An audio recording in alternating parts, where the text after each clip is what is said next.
Alright, morning everybody, thanks for coming in. The dive site here that we'll be transplanting to today is called Landslide, which is just about 300 meters away from the nursery.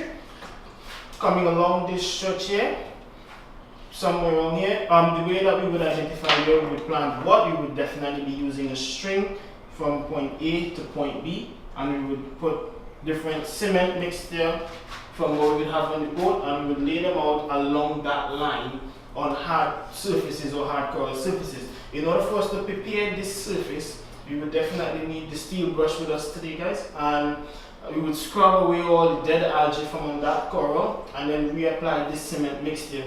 Once that is done, then hopefully after half an hour, when our planting time begins, then we're just coming and stick each coral into each pot of mixture, so which means that the coral should hold in place throughout the night and for the rest of its life.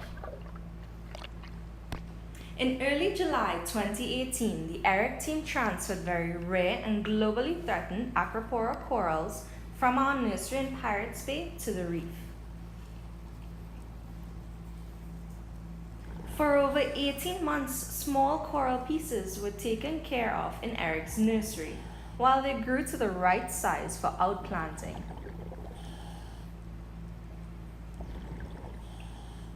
Our team of experienced marine biologists and paddy dive professionals placed small mounds of cement on dead coral or rock and left it to stiffen, coming back to the site when the cement hardened enough to hold the newly planted pieces of coral upright.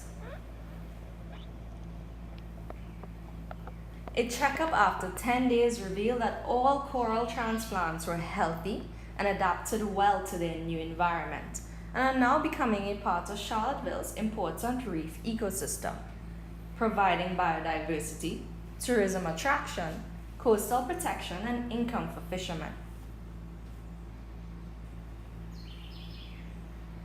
ERIC is continuing to grow and outplant these very rare corals, but we also require the support from funders and our Adopt a Coral program. Please get in contact with us for more information about how you can get involved and sponsor a coral for yourself.